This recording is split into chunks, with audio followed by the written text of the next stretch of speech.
We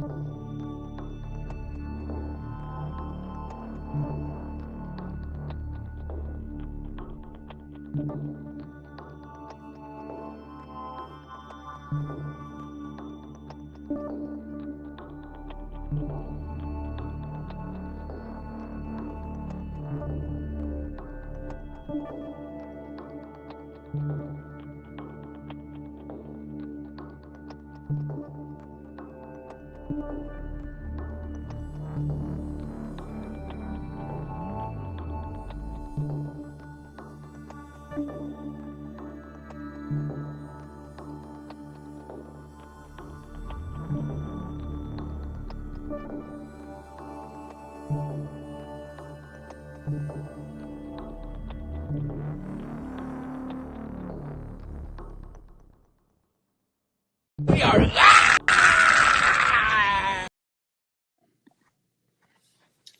Welcome to the Uncle Jimmy and Cousin Donnie show, sponsored by the Beacon Tap, Signature Transportation Group, and Mom and Dad Water, along with our newest sponsor, Cut Shot.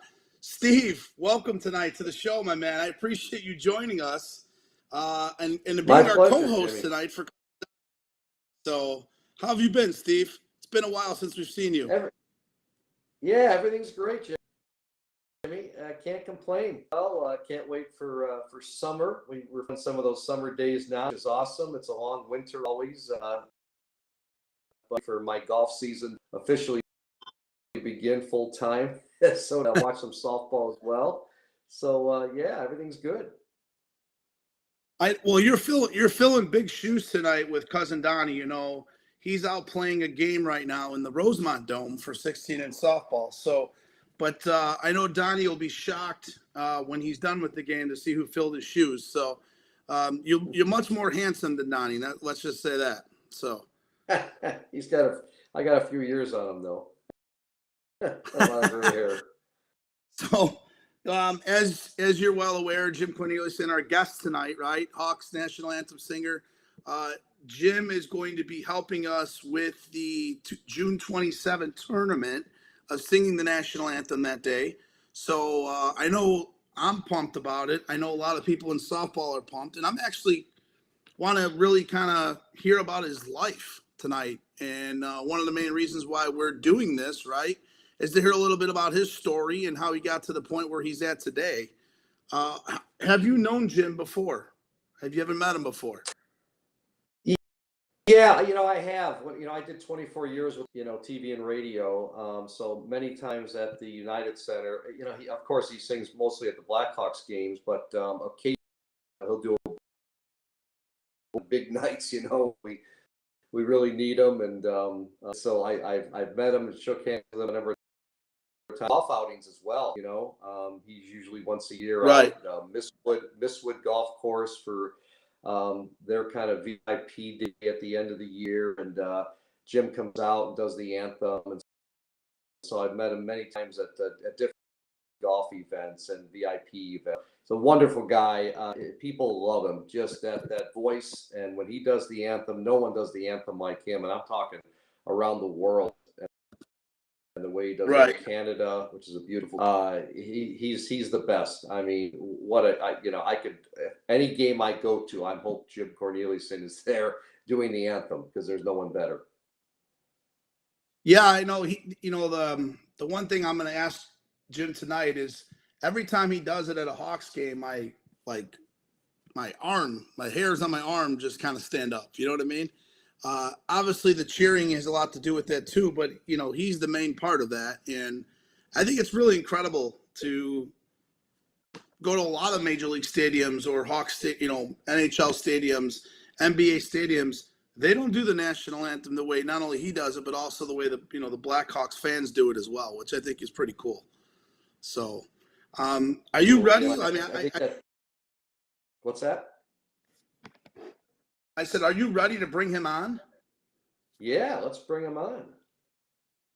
All right, let's get him on here. I know he's sitting patiently in the green room, so as we call it. So let me get him on. Here he is, Jim. Jim, welcome, Jim, to the Uncle Jimmy Cousin Donnie show, sponsored by Beacon Tap and Signature Transportation Group, along with Cut Shot. So we are very pumped to have you on the show tonight.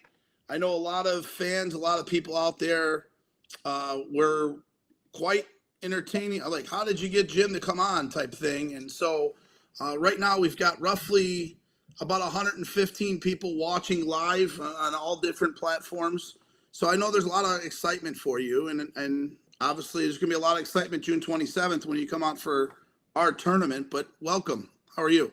Yeah, I'm good. Thank you. Thank you. I'm sitting there in black and white down here on this little box at the bottom of my computer screen, listening to you guys say nice things about me. So it's a good start. Yeah, no, it's good. So, Steve and I are just going to rifle some questions at you. And really, it's about you. And I'm going to start with the first question. How did you get into just singing the national anthem, and kind of where did it all start for you? I was a professional singer. I've been a singer, my whole life. And I was invited to participate in the apprentice program at the Lyric Opera of Chicago. So I moved here in '95, and one of my friends from graduate school, David Honore, he was doing anthems with the Blackhawks. So when I showed up, he's like, "Jim, this is super fun. They're looking for one more guy to kind of plug into the rotation. Do you want to do it?" And I thought, wow, that sounds like fun. Yeah. So I went down and sang in the Empty United Center, which is like singing in a giant bathtub, right? You feel like you're freaking King Kong in there singing. And I said, sure, we'd love to have you. So that was '96. I did my first couple of anthems for Blackhawk games. So they did go to the playoffs that year. And David and I ended up doing duets for the first round of the playoffs. So Steve, if I'm right, I believe you left the Bulls in '94, right? Was that your last season, Steve? And then Jim came in '96, huh? So you guys just missed each other at the United Center. Yeah, but go ahead, Steve. Well, yeah, I did 6 years here on Sports Channel, but then years on radio with the Bulls. So right before COVID. So okay. Games, which was true. So one of the coolest things I've done. Jim, I had a question for you. Yeah. Oh, I was going to say one of the coolest things I've done as the anthem singer here in Chicago is sing for a Bulls game when Osama bin Laden was killed. I got a call from the Bulls. Hey, we want to do something to really mark this occasion, do something special, and we want you to come and sing the anthem tomorrow. And I thought, wow, how amazing is that to be thought of in that capacity by the Bulls? It's not the Blackhawks, it's the Bulls, and that was just like such a tremendous honor. And of course the crowd was tremendously responsive. It felt like a Blackhawk game. It was very, very cool thing. Quite an honor. No. Steve, go ahead, Steve, with your first question. Yeah, Jim, I want to know, were you singing at all growing up? Was it mostly opera? Take us through kind of the, develop this and the church choir. Right. When did it start professionally, and then when did the anthems? I would say most singing growing up was probably in the car on road trips with the family. My mom was singing all the time. I did join jazz choir the second semester of my senior year because I needed the credit. When I went, I was playing piano for a couple of years in high school, which I thoroughly enjoyed, and it kept me out of trouble. I went to a community college and I continued to play piano, and I joined the choir. And at the end of that first year, the local conductor sat me down, called me into his office, and said, "Jim, are you serious about music?" And I said, "Yeah, I think so. I like it." And he said, "Well, you're not a very good piano player." So sometimes the unwelcome truth is the best thing you can hear. He said, "You should think about studying voice, though. So, I grew up a small town country boy. It's like a town of 8,000 people. We literally went on asparagus schedule every spring. We'd go out and cut asparagus early in the morning and then go into school. So the idea of studying voice, I didn't even know what that meant. No idea. But I started doing it in my sophomore year at the community college, and then on to Seattle Pacific University, on to graduate school at Indiana University. Nobody ever told me you can't go higher. And so I ended up making my living as an opera singer up until 2007, essentially. Yeah, no, one of the things I was telling Steve before you came on, especially at the United Center or just in the Blackhawks in general, when you sing the national anthem, like the hairs stand on my arms because it's like it's almost like an unforgettable moment. And I've been to other arenas, I've been to other places in the NHL, I've been to other, NBA, so on. No one does the national anthem like the Blackhawks, and I think you're the main reason for it, yes. But tell me about your best moment singing the national anthem at a Hawks game, just in general. What was the best moment for you where you were like, man, I'm pretty big time? Oh, I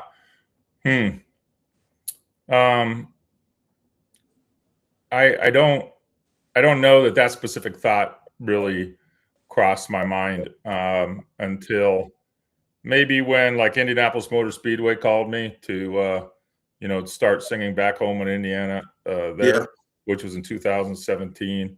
Certainly after this Bears-Rams game, the amount of coverage I got was off the charts, unbelievable. I mean, it took a long time, right? I think to you touched on a number of things, and Ramblin' Ray talks about getting chicken skin or goosebumps, right, when he hears the anthem, and I do 100% think that crowd being involved the way they are, which predates me, is a huge part of that. But I also think I always I don't lack confidence.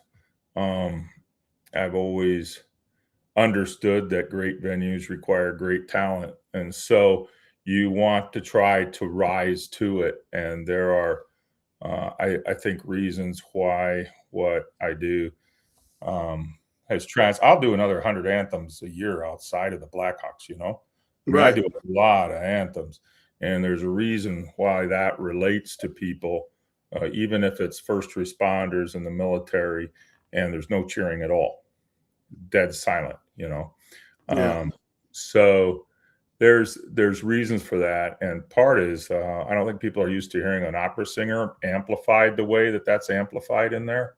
Right. So it combines, right? And another one is, I sing it very extroverted, very masculine. It's not introverted, like, ooh, look at me, look how patriotic I am, I'm going to tear up and cry and kind of. Yeah. So there's kind of, you see people like really, really feeling it, Mine's more, I'm singing to you. I'm singing with you. I'm singing for you.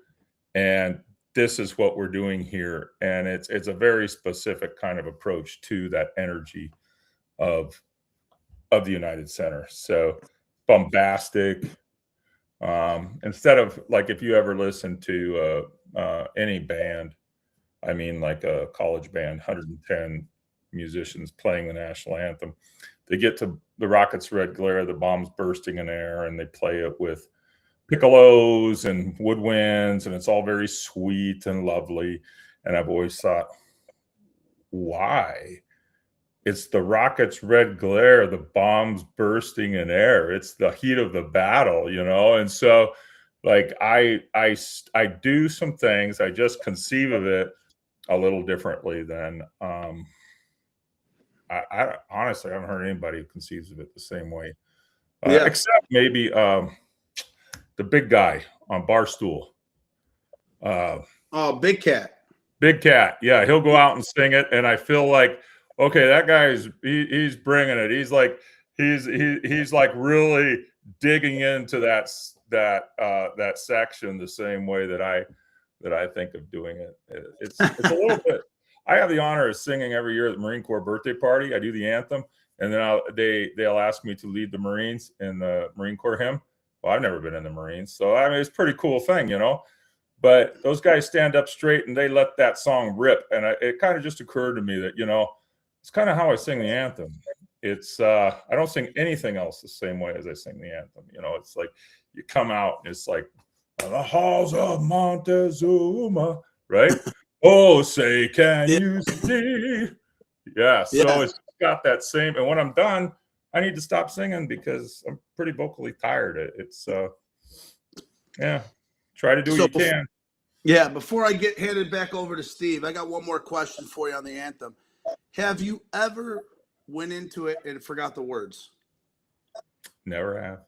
Never have, huh? Never have. And I bet I've sung over 3,500 anthems at this point. Yeah. Because, you know, you sometimes see that, right? Where people kind of forget the words. Hopefully I didn't jinx you. And if I did, it's going to be all my fault. But I tell you, I'm not worried about it, Jimmy. I mean, right after, I think it was Christina Aguilera, like bobbled a word or something in the Super Bowl, and it made a big stink. And everywhere I would go, people would say, have you ever forgotten the words, or don't forget the words? And it inevitably was as I'm walking up the stairs to go on the stage to sing the anthem. And I'm like, you sound friendly, but I don't think you're my friend. That's what goes through my head, because that's the last time you want that doubt placed in your head, you know? Yeah, no, I totally get it. And it's almost not that you feel bad for the person, but it's, you know, the people usually tend to help the individual that sings it. So I'm by no means any singer. I don't want to be a singer. I know Steve is having some issues there. Technically, I think he's going on and off. I'm trying to get him back on. I know he's having a good man down. He's back. I'm here. Okay, there he is. There you go. Yeah, I'm gonna. Guys, hear me? All right. Yeah. Jim, I want to know. I mean, one emphasis, and you made this famous, and the flag was still there. When did that come about? You know, this everything. It really is different than the other anthems. Yeah. Singer and that flag at the United and it's yeah, it's become a big deal. I have a picture. Unfortunately, it's not in very good focus, but from the 2015 rally at Soldier Field, where everybody standing down on the field down there is in a red Blackhawk jersey. And when I go, flag is still there. You just see this ocean of people all doing that hand gesture, you know, and it's just, it's gratifying. It's humbling. It's exciting. It's really a cool thing. So I started that in 2009 during the playoffs. And I had always done, I told you in 96, I did a duet with David Honore. Yeah. So because David's the one who asked me about singing, and he was like, hey, we're doing a duet. I've been doing this a while. I got a couple things that I do. And one of them was a hand gesture, but I don't know if you can see this, but he just kind of go like the hand bent 90 degrees at the elbow, right? So it's down low. The flag is still there, right? And then I did that. I could just continue to do it when the Blackhawks asked me to do all the anthems in 2008. And I remember in the playoffs in 2009 coming back to my seats, and there were these three sisters, older ladies, who sat behind me. And Dorothea, she smacked me on the back of the shoulder, and she said, why didn't you do the hand gesture? I didn't see the hand gesture. I'm like, oh, gosh, Dorothy, settle down. I did it. It's, I tell you what, I'll do it a little higher just for you, just to make sure you see it. Anyway, well, she was giving me attitude. That was just kind of the shtick, Yeah.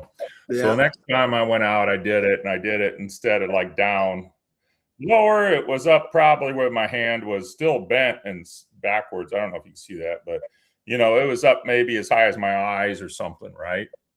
Maybe the top of my head, but still bent and all that. Went back. I got the same reception. They didn't see it. So after they assured me they had not, in fact, fallen asleep at the Blackhawk game, I said, I will do it even higher for you next time. And I did. And it was pretty close to what I do now. And the crowd kind of went, oh, like that. Well, that was interesting. And it dawned on me that they had even reacted a little bit the time before too, you know. I just said, all right, game on. Let's do it. So from then on, I just started doing, you know, flag is still there. And gosh, with all that energy in the playoffs, as exciting as those games were, as loud as those anthems were, the energy at those was amazing. It just, you know, I would kind of like roll my shoulder back and like, it's like I'm throwing a pitch, you know, really let it go, you know. It's been a great run, I gotta say. So Jim, I know you live here in Chicago, but have you ever? And I'm gonna just switch a little bit. We talk a lot about 16-inch softball on our show, right? That's what we're about. Both Donnie and I play on the major teams. Two of the better, call it 4 teams in the game of softball. Donnie and I play on. We pitch. Have you ever played the game of 16-inch softball? I did a few years ago. I did not grow up playing it, but I did. I played maybe 5 years ago. Okay. Sometime before COVID. Okay, where was that take? Where did you play at? It's downtown. Well, not downtown, but in the city of Chicago, with the Park District. Yeah. Did you, when the first time you saw the ball, did you think like, how do they hit this or how do they play that? I mean, what was your thought? Because I know a lot of times when we play 12-inch guys and the first time they see a 16-inch ball, they're like, man, what is that thing? What was your thought process on what you saw? I'm told we're not going to wear gloves. Yeah. And I'm feeling this ball and I'm like, okay, this could be interesting. We'll see how that goes. And then I've always been pretty good at hitting like a normal softball.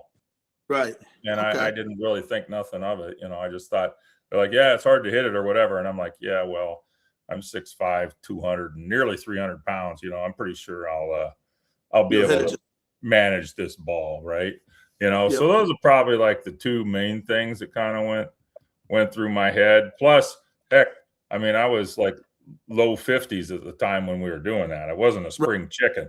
I was the oldest guy on the team, but they wanted me to come play with them because. Yeah. So did you get any hits? You mean, did I hit the ball or did I get on base? Did you get on base? I did not. I did not. I swung at it. I swung at that thing as hard as I could, and I hit the bottom half of it, and it popped up with this tremendous backspin, and boom, I was out. And it was either I hit the top half or the bottom half every single time, and I was caught out or I was thrown out because that ball wasn't going anywhere. I've been there. I played last night in the Dome, and I was definitely there, off balance, hitting the top and bottom of the ball. But Steve, go ahead, Steve. What's your next question? Yeah, Jim, I admire singers. I talk. For someone young who maybe they have a child and they say, "Boy, how are you talking to this anthem singer here, who's an opera singer and all of the above." For you, how do you train and what you need? How do you know when you get the depth? And then how often keep the voice and shape? What goes into that? Yeah, well, when I was singing opera regularly and going to New York for auditions and on the road and learning these roles, which opera is 3, 4, 5 hours long. Some of them take a tremendous amount of work. I was practicing a lot, and if I wasn't practicing per se singing, and paying a professional coach pianist to work with me on it, I was memorizing stuff, or translating it, and it takes a lot of work. But that's the opera world. That's different, really than singing an anthem. I think one thing I always tell anybody who's doing it is don't take it for granted. Like, when I was asked to do Back Home Again in Indiana, and you look at that track and all those people, and you realize the potential for a brain fart or something to go wrong, to be distracted by the environment. I mean, I knew those words cold easily a month before that race, because I knew that that was a big deal. I knew that was something that could add richness and opportunity and really great things to my life. And I didn't, the last thing I wanted to do is be insecure about words. So preparation, I think, just on that level is tremendous for young kids who want to study voice or something. I don't feel really qualified, honestly. Like I told you, I didn't start studying voice until college. So I would say, hey, don't get in a panic about it. You don't need to do that. So let them sing, let them enjoy it. Find a teacher who's going to be positive, and you can hear positive change happening, not just differences, but actual positive change, right? Whether it's range or tone or ease of singing. And wait till a little older before you got to get too serious about it. I really am not qualified. If somebody wants a child star, I'm not the guy to talk to. Very cool. The thing I thought of as you were speaking, and just because I'm always interested in knowing this, right? People like yourself who have sung at major events, Hawks, you mentioned Bulls, you mentioned Bears, you've mentioned Indianapolis 500s, you've mentioned many different things. What is the one place that you haven't sung at that you would be like, I really want to sing there? Super Bowl, baby. Super Bowl. Okay. Wow. Yeah. I mean, what's bigger in America than a Super Bowl? It's true. I mean, you could say the Olympics are, but not for 1 3-hour period. That's Right. stretched out over 2 weeks. People check into what they really want to see, Yeah. But I mean, the Super Bowl, I mean, you never know. Chicago gets this dome or something happens here in town. You never know, right? I mean, you got to think that eventually it's somewhere down the road that if that dome is ever built, Chicago would probably land a Super Bowl. In the meantime, yeah, Jim, I mean, I would be thrilled. That would be an amazing honor. If it never Right. happens, it's okay. Right. Everybody would love to do that, right? Yeah. There's a long list. People who, I don't know if you look at, let's pick somebody. Oh, Kelly Clarkson, I think she did the anthem 2 years in a row at the Indianapolis Motor Speedway when I was doing Back Home Again in Indiana. I think she has over 200 million followers on, Sure. her social media. I got 30,000 on. Yeah. I mean, I don't spend a lot of time trying to work on it. That's true. I don't have a professional handling at all, Right. But, there's people way more famous who are out there and would love to do it. But I'm not waiting for it to happen. I'm not worried about it happening. I'm just saying, if you want an honest response. Yeah. Holy crap. That'd be amazing. Oh, yeah. I mean, what is it, 60, 80 million viewers just on watching the Super Bowl? I think that's where the numbers are at, somewhere in there for Super Bowl. I mean, that would be a huge, huge, huge thing for sure. I mean, how many viewers watch the Kentucky Derby? Because that's a big one too. Steve is he's the media guy. He might know some ratings. I sure don't. Yeah. Steve, go ahead, Steve. If you got another question. I'm not sure, but it's the most popular 2 minutes. Yeah. Along the lines of what Jim Moretti said there, Uncle Jimmy, I've been invited to, another sports team outside of Chicago, and you said, wow, you know what, I got to consider that, make it or can't make it, but to extend beyond Chicago for you? and Indianapolis? Oh yeah. Yeah, I mean this is Hermantown is up by Duluth, right? So I think it was January 2 or 3 this year. I went up there, the owner of North Star Ford, big hockey guy, and they wanted me to come up for the inauguration of his North Star Ford hockey arena. And so I was up there for a day in Duluth. I think the night before I was in Notre Dame. The day after, I think I had a Blackhawk game.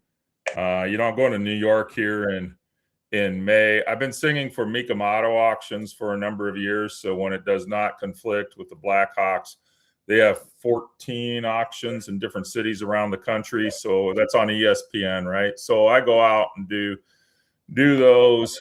I don't know. I mean, I've sung in a lot of cities outside of Chicago, and it's all been, people hear the anthem and they want me to come do it. It's pretty cool.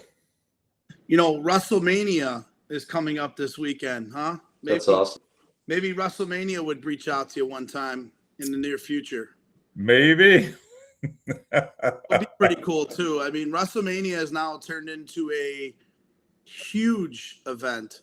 One that I watch with my sons, of course, now, and I've always watched wrestling over my life. But WrestleMania is always a fun, entertaining time. So that would be and there's a ton of celebrities and viewers that watch as well. So that could be a bucket list opportunity for you too down the road.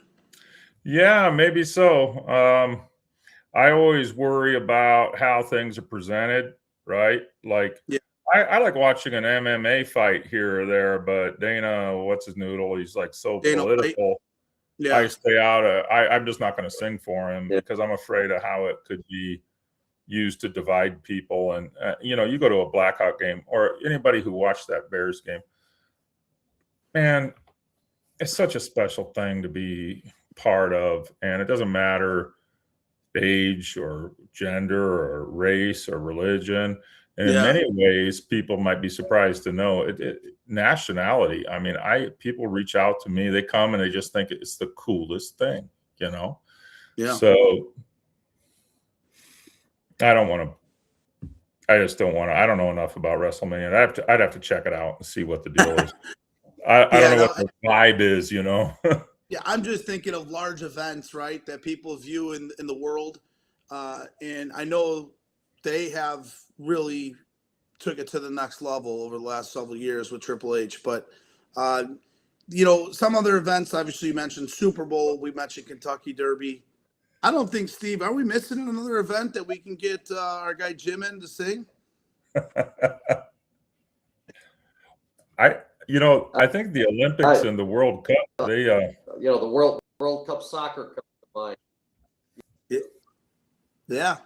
Jim, I also want to know, how many championship rings do you have? Just three with the Blackhawks?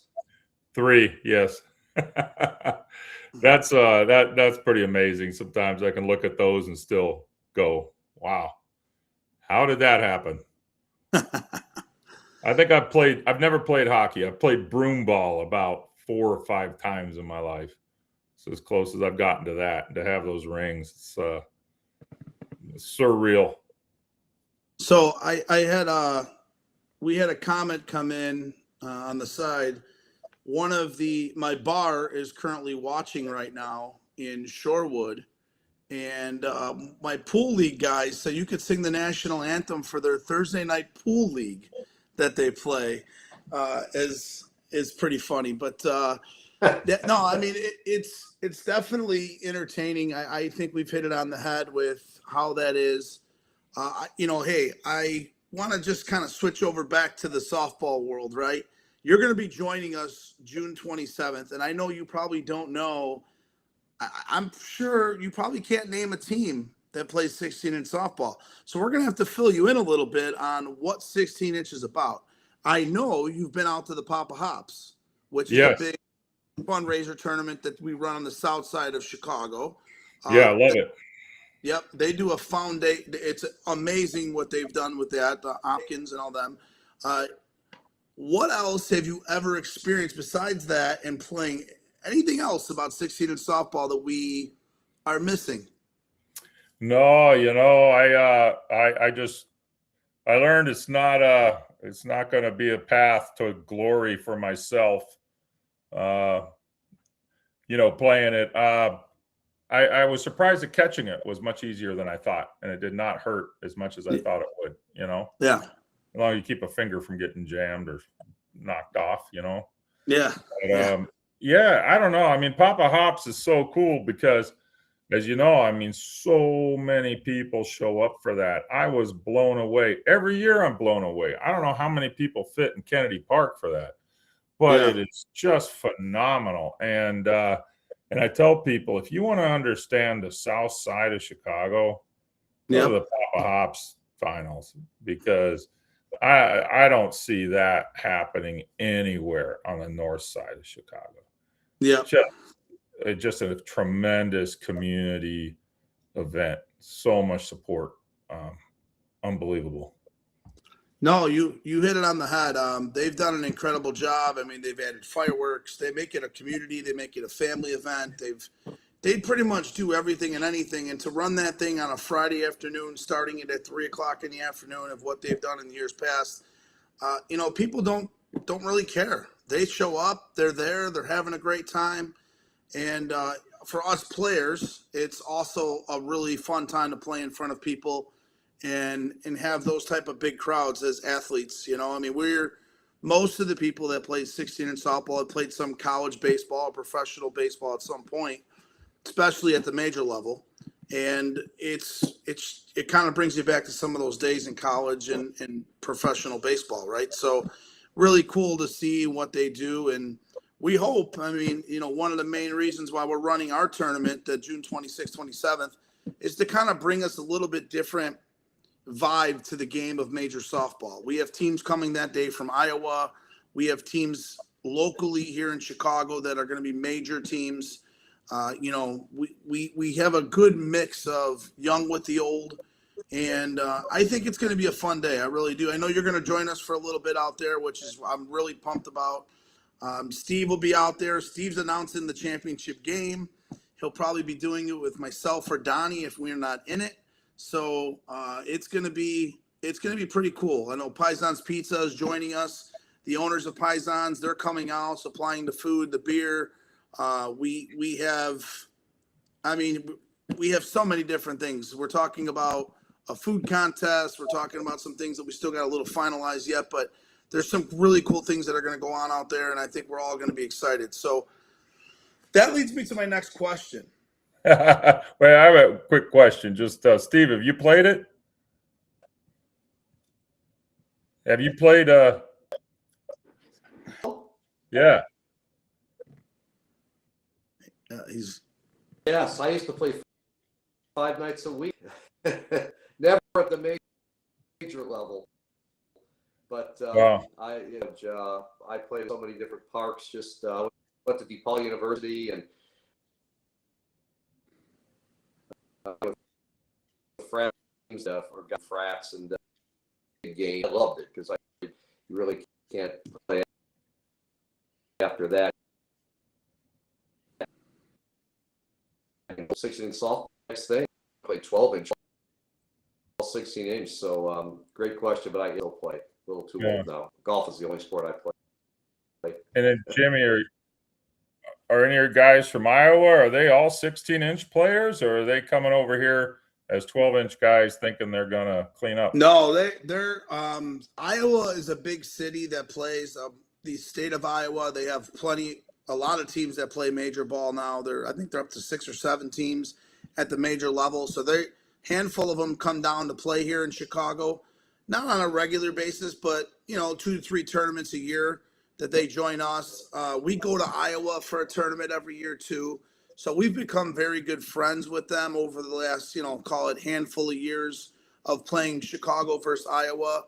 I feel like it's grown more in Iowa in the last 7 to 10 years than probably what it was back in the day. They had all these good teams, Carpet Country, and some teams that won major titles from Iowa and back in the day.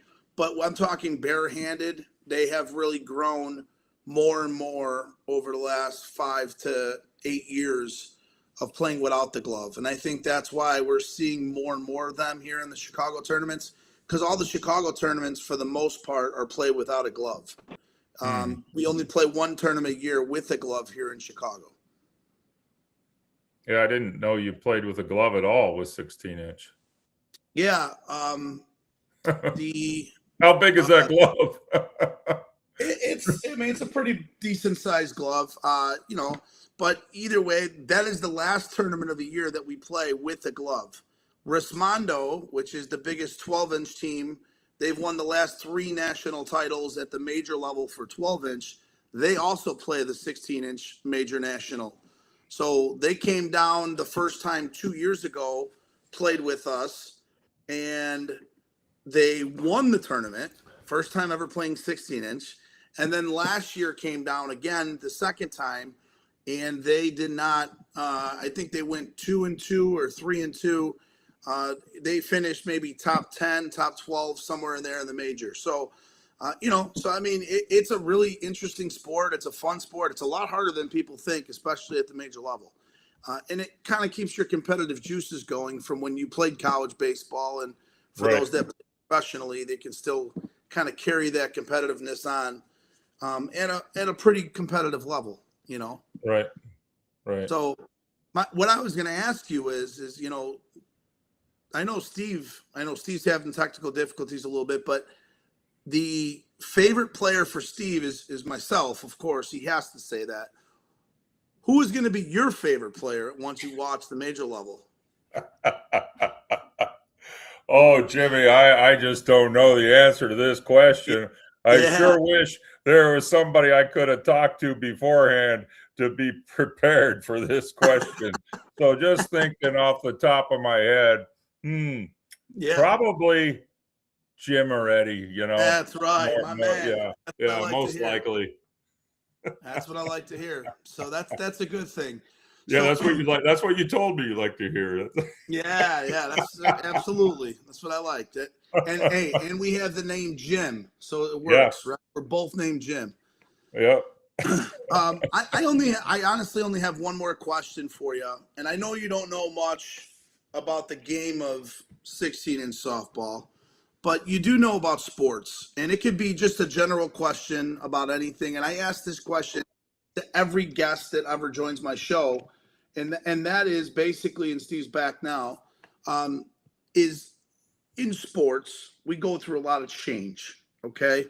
I asked the question for all my guests in the 16-inch world, what is something that you would do in sports to change any game, but in my particular, in 16-inch, to make the game better? So I'm just going to kind of generalize it for you. Is there anything in sports that you would change to make it just better overall? Because every league goes through change every single year. I don't like the change with the NFL, the way they do the kickoff now. Okay. I understand they want to protect players and stuff, but I just think it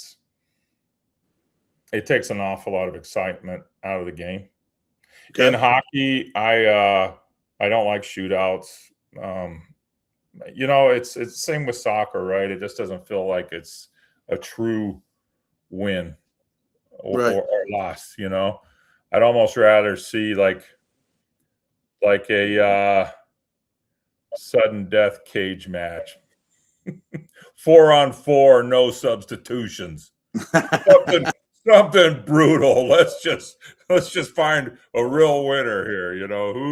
Who's going to tough it out? I don't know what the answer is. I just say, that, I'm not in love with shootouts or penalty kick kind of scenario, Yeah, no, cool. Steve, I just asked him my last question that I always ask every guest. Is there any questions, Steve? Because I know you were having some difficulties with your internet.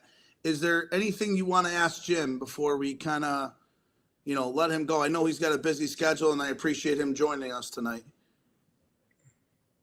This has been a great conversation. Really appreciate your time. I just call Black fans, wherever you. I mean, but you plan on another 10 or 15 years, to call it quits? Well, that's a great question. It's been 18 years with the Hawks, I know I'll make it to 20, and then if they still want me, I don't know. I don't really plan too far down the road. I do want to slow down some of the extra things that I do. I have an 11-year-old daughter in Washington State, and so she's just stepping into the young lady changes, and I know that can be a having two older kids. I know it can be a dramatic, vulnerable time, and I try to get out to Washington when I can. So,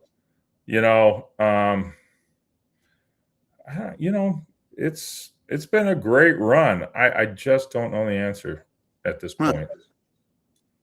It's one of those things you'll kind of know when you know, right?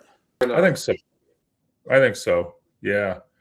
It's been, just the number of things that I've done that have been unbelievable. Like in 2012, I did the Ryder Cup closing ceremonies, but I actually got a call on that Sunday early.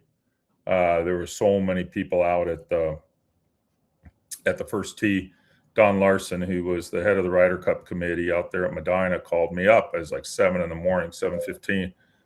He's like, "Jim, you got to get out here. We got all these people. You got to sing for them." I'm like, "What?" It was, so I needed a couple hours. I had to get it together, and I went out there and I sang like, I don't know. I just kind of figured something out on the way out as I was driving out there. Like, okay, what am I going to do for these people? They're going to push me out in front of them. There's like 4,000 or 5,000 people all around there. What am I going to do?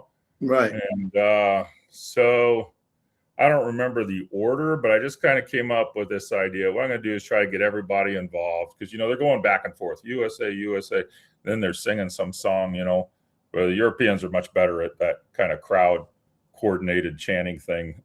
It's a bigger part of their tradition than ours, right? But so I just kind of I just started going back and forth between different songs, right? And I think I say like God Bless America, but I sang Beethoven's Ninth Symphony, right? Because the Joyful, Joyful, We Adore Thee is considered the European national anthem, but I used to do it years ago, and I know it in German. So I sang that for him in Germany. Then I went German, and then I went back to something else. I forget what it was.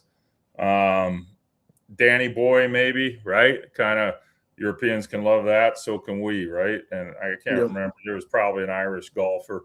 And then maybe O Sole Mio, which I said, it's like the second Italian national anthem, So I'm going to sing that for you guys. Who doesn't love O Sole Mio, right?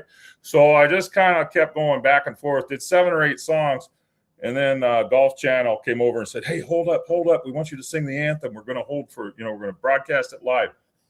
And so I did it. And while I was waiting, I explained to everybody what was going on. Explained to the Europeans what the tradition was here, and at that point we had won a Stanley Cup, so kind of got into all that, kind of where I'd come from. And I said, "Hey, don't overthink it. When in Rome, do as the Romans do. We're going to have a real Chicago moment here." And man, they just jumped in and cheered like crazy. Well, the Europeans were just on board, 100%. We're here to have a great time. So cool, the kind of moments when I stop and think about it over the last 18 years. I mean, I can only imagine some of the things that you've experienced.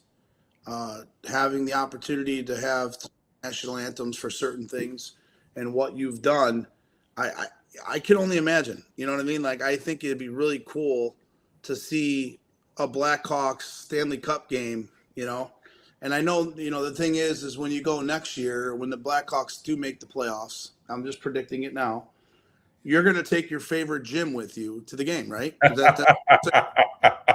Yes. That's what I thought. Okay. That's right. I don't know. You didn't ask my son's name, did you? What? Your son's name's Jim Jr., isn't it? Yep. It's James Jr. Yeah, it sure is. Yeah. That's okay. That's all right. I'll be okay with that. I also have a Jim. He's not a junior, but he is a James. Same thing as me. He's just a different middle name. So my dad's name was also Jim too. So Jim runs in our family deep. It's a safe name. Yeah, for sure. Well, Steve, do you have any other questions?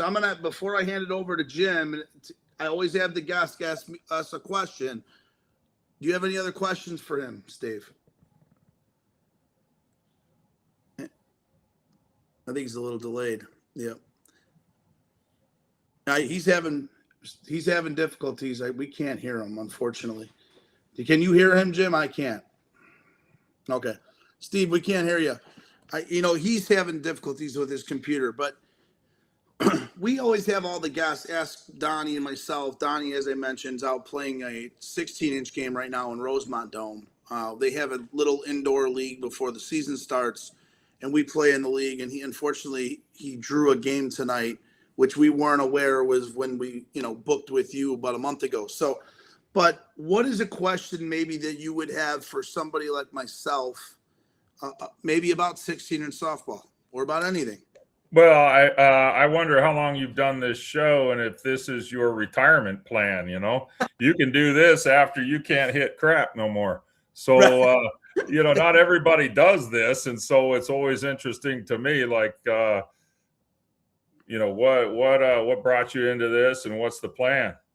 All right. So it's funny you ask, right? So we've been doing the show now for about a little under 2 years. It's about 2 years. It'll be 2 years this summer where we've done it full time.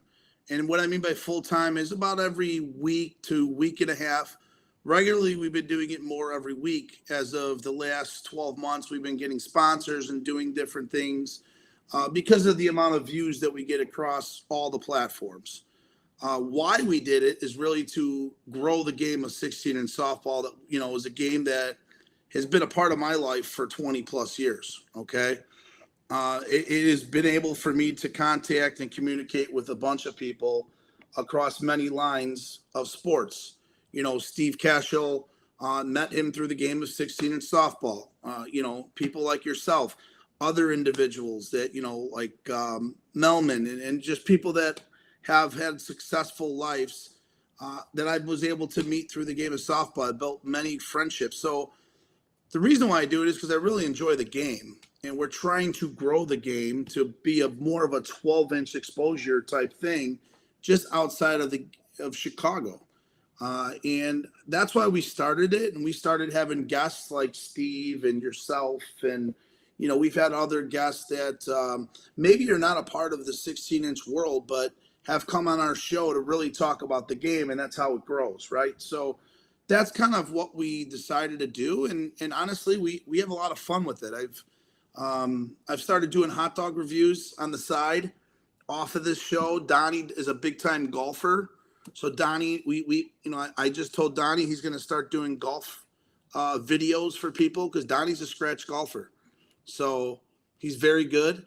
And so we've got things that we can plan to kind of bring people to the page outside of softball. But when they're here, we talk about 16-inch softball. We talk about current events and things that are going on in the world.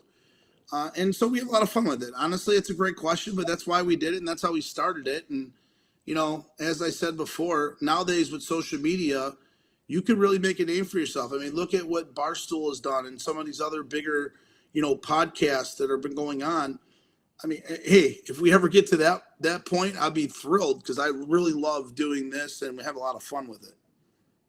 Sounds like you might need Joey Chestnut on before long. Yeah, I would love to get Joey Chestnut on it. The hot dog eating machine. I would like to see him eat 70 hot dogs on our show. That'd be incredible. I've seen him eat a couple times. It ain't pretty, but he gets the job done. What is his world record? I want to say is like 77. That guy's a machine. So yeah, he's not a big guy either. No, he's not. He's not. He is absolutely not. So Steve, let's check your question. You were trying to say something. Let's check your audio again, Steve. Can we hear you? I don't think so. No, you're still gone, Steve. So Jim, any other questions, Jim, before I kind of let you go? Because I know you're busy. You got a busy week ahead of you. We were talking offline a little bit. Anything else you want to kind of bring up? No, it's good, man. I look forward to meeting you in person in June. Yeah, no, and for the 16-inch softball world, you might get some people that message you. Be nice to those individuals, because if they see you on the show, I want to make sure that you have a good rovation when you come out the day on the June 27th. All right? Yeah, man. I don't want anybody hitting me in the back of the head with a big old softball because, anyway. Yeah, I got your back if that happens, so don't worry about that. Very All good. right? Well, All right. Jim, I appreciate your time, and I appreciate you coming on. So thank you so much, and we look forward to seeing you here very soon. Thank you. Thanks, Jimmy. Tell Steve, sorry we weren't able to speak more easily. Yeah, I know.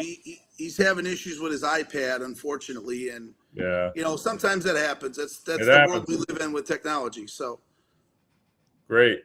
All right, brother. Thank you. You bet. Have a great night. Yep. Steve, can we hear you again? Oh, he is gone. All right, boys. So I appreciate everyone watching the Uncle Jimmy and Cousin Donnie show. Before we go tonight, I want to talk a little bit about what we have going on here in the softball world. The team, the Renegades, is having a fundraiser. They will be having a fundraiser this Friday night. It is a 6 p.m. to 2 a.m. fundraiser to help support their season. It is at Coach's Bar and Grill. So if anyone wants to get out there for them, please go out there, show support. Thank you, Christine, for sending this in. Steve, I know you're back on. Can you hear me, Steve? You can. We still can't hear you, so I don't know what's going on with your audio. I do not have you muted, unfortunately, but I don't know what's going on with your audio. But either way, one of the main things for the Renegades, this is a women's 16-inch team. They do play at the highest level, and I appreciate Christine sending this in. One of the other things here that we wanted to talk about, obviously, is the Dana Strong, August 29th. Will be at Wentworth Park. This will be the 8th annual Dana Strong tournament. All proceeds will be donated to the McCracken family. It's $250 plus a ball. Our goal this year is to get above 20, call it 22 plus teams. I believe last year we had 21 or 20 teams. So every year the tournament is growing. This is a single elimination tournament.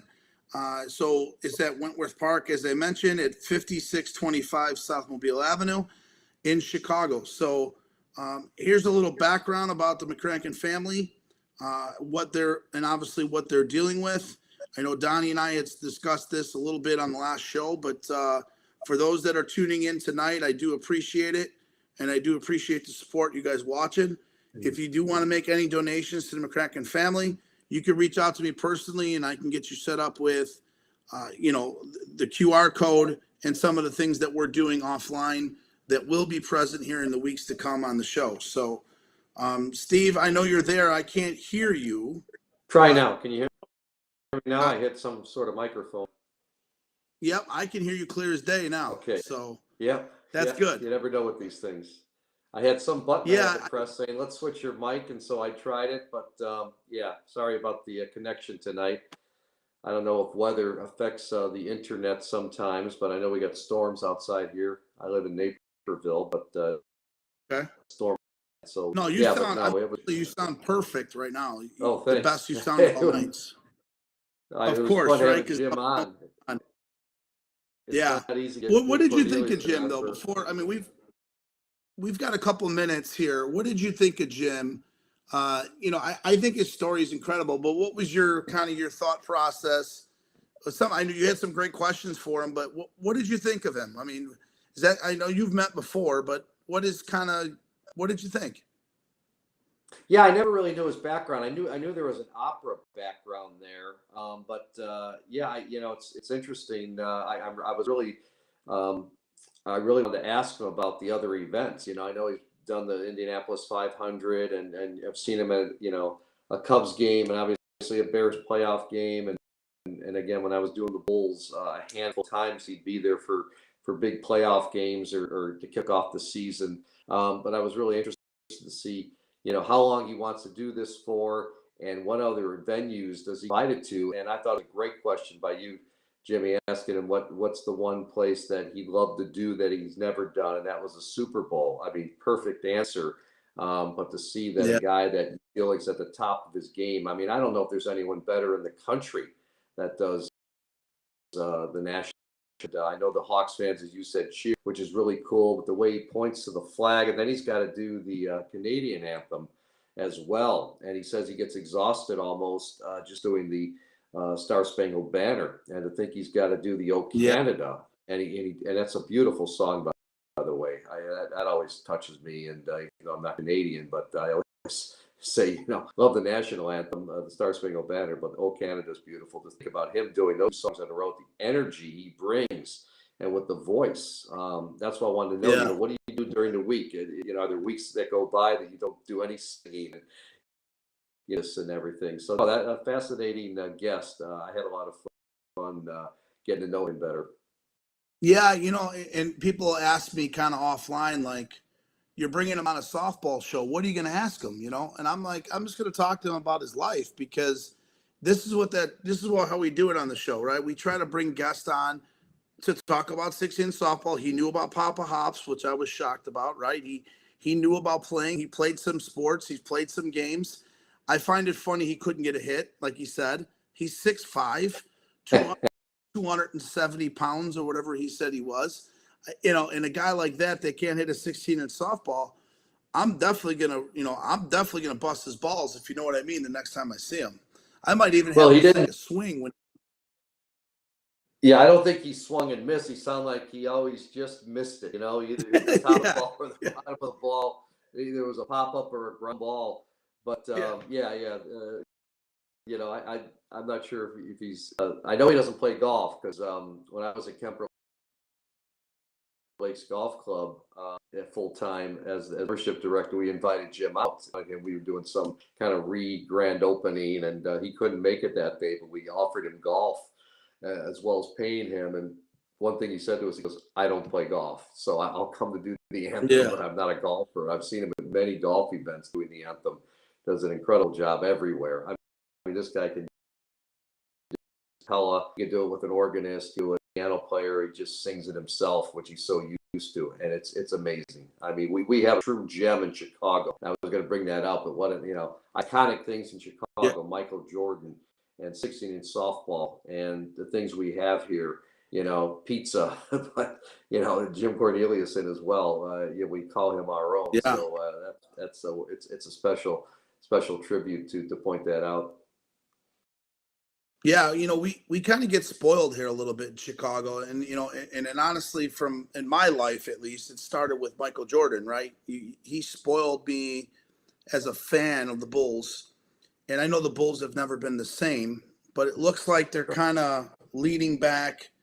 It looks like they're kind of seems to be going in a better direction now after some of the moves they've recently made, but we'll see. I mean, time will tell. You don't know. But they have couple nice players on the team that I think they can build from. That leads me into NBA talk, right? The NBA playoffs are about us, and we always talk about current events, Donnie and I. And as I said, you're much better looking than Donnie. So what? Yeah, no problem. What with the NBA playoffs coming up, and I know you obviously were heavy in the NBA when with the Bulls. Who right now would you pick to win the NBA Finals?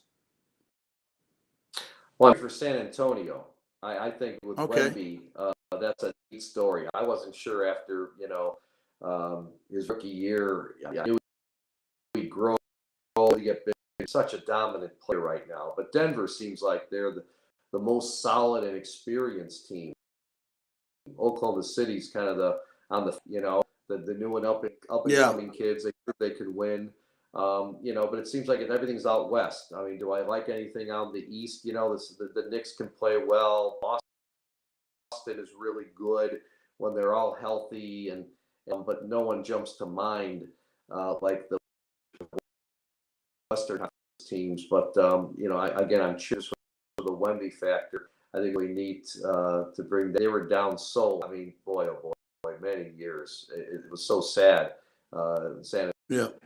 Antonio was at the basement, and they had talent to do something. But Denver's solid, and they always seem to win at the end. So it's going to be interesting. I don't watch as much of the NBA as I used to. I did over 2,500 games in 24 years with the Bulls. So night in, night out, I loved every minute. But once you separate from it, you find kind of other things to enjoy. Playing college sports and everything. Yeah, still a fascinating league. Yeah, I mean, I look at the NBA now, and I think it's always been about stars. The NBA is about stars. If your team has a star, you have a chance to win an NBA title, right? Well, as long as that star's not 40, right? As long as that star's not 41 years old like the Lakers, but but either way, I think when you look at the NBA playoffs, the team, we talked a little bit offline about this, but the team that really stands out to me, well, we'll start in the East, right? I think is Boston, and Detroit to me is the 1 seed, but Detroit, I feel they have a star in Cunningham, but I think they're still a year away, right? They need to add to that team. I mean, they're a very good team, but they're young, right? They're very similar to Spurs in the West, in my opinion. They have Wemby, they have Castle. They're big and lengthy. Wemby's size is just it's unmatched. But I think they're very young, and so that's why the team I'm picking to win the finals, I think it's going to be Boston in the East, and I think it's going to be Denver in the West, and I think Denver's going to win a title this year. And they got a star. I mean, I think he's probably going to win the MVP again with him and the dude from Oklahoma City. And Wemby, those three are probably in the mix. Right. I mean, Denver to me is the one who stands out. I think, and he's not afraid of Wemby. They're going to go at it in the second round. It's going to be the Spurs and Denver. The winner of that series to me I think beats OKC. Denver should have beat them last year, took them to game 7. I think Denver gets them this year. Mark that down. Maybe we should go bet. You said the Spurs, I said Denver, so we should go bet OKC to win it all, right? Exactly. Well, again, I want the Spurs, but I think, like you, I think Denver's the better team. I really do. I think the Spurs probably need another great player.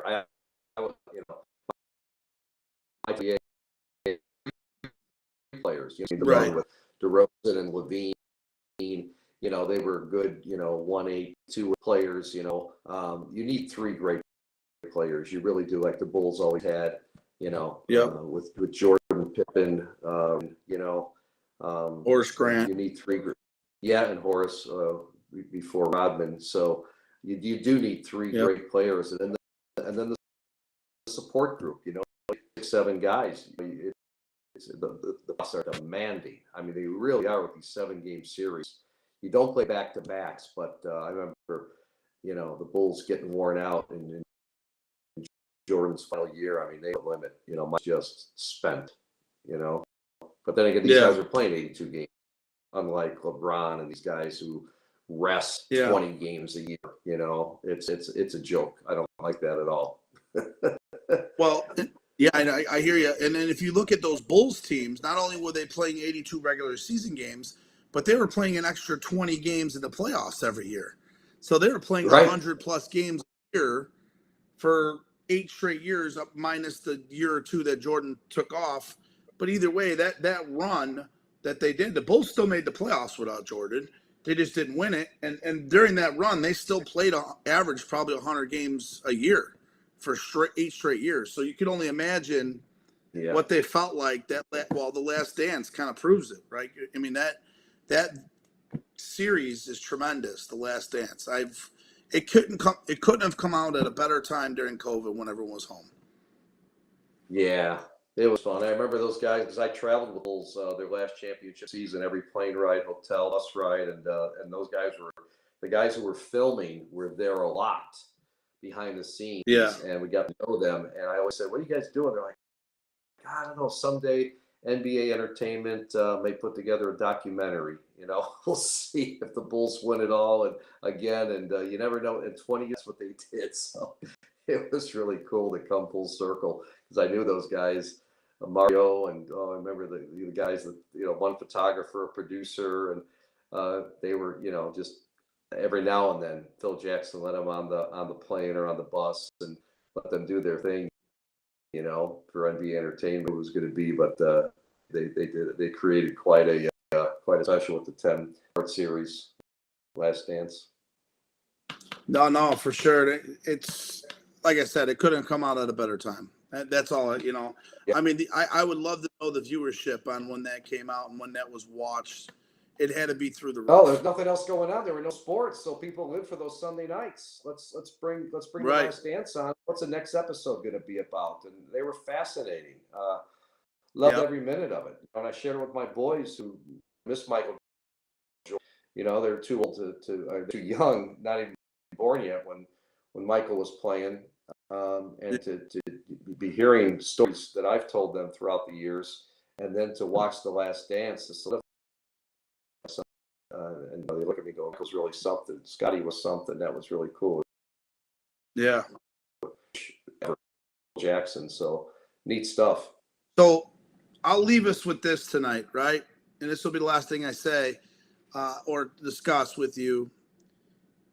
Michael, Scotty, during those years, because I mean, that's what, as a kid, right? That's who you kind of was the idols of the team.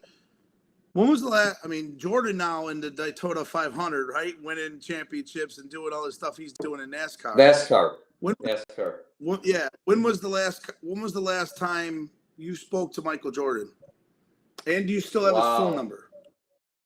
You know what? I had his cell phone because when I was at Kemper Lakes Golf Club, we had him and Pippen honorary members. But I haven't been there this was 13 years ago. And so Michael came out. I had a cell phone. He gave it to me because I had to, get some billing information from him. I haven't called him since, but when he was there, I called him, and he was always so. I did the same. So I'd have been probably over. Well, you know what? Then I left the Bulls like 6 years ago, and he was still coming to a game. To see him and Scotty sit together, behind the scenes, you get to see Michael a little bit. So, but I haven't seen him lately at all. Every now and then you might run into him, maybe at the President's Cup this year at Madonna. I'll try to say hi, but and one of these days I'm going to get on his golf course down in North Miami. That would be great. He's got his own. Yeah, no, that would be awesome. I heard you need a +1, and who's better than me to go with you? Yep. You know what I mean? Yeah. You're right. I want to get that'd be fun. Yeah, no, that would be really cool. What about Scotty? When was the last time you saw Scotty? Oh, you know what? Bulls games. Scotty would be on pregame show all the time, and then I've been to a couple games since then. See Tony Kukoc all the time, either on the golf, every ambassador. But Scotty still comes to games, and so you'd see Scotty every now and then in the owner's suite, or we had our own Bulls corporate partner suite, so he always stopped by there, and they're all great. They really are nice guys. Michael, Scotty, even Rodman. Dennis was a very, very introverted, but if you see him, he always calls him Buzz. Hey, how are you? And he'll remember your at, and they're all. I don't have a bad word to say about any of them. They're nice guys. Steve Kerr, Judd Busher, Luke Longley. I worked with Bill Wennington for like 12, 13 years. Greatest guy out. But all those guys were just tremendous to be with on the bus, on the plane. They treat you like one of their own. And, it was, boy, I was very fortunate to be in that position. He just never was going to come to see the greatest. Bobby Knight said maybe the greatest player ever played on the plane or something. I got a lot of those little stuff I remember. Yeah. And the rest of my life. Yeah.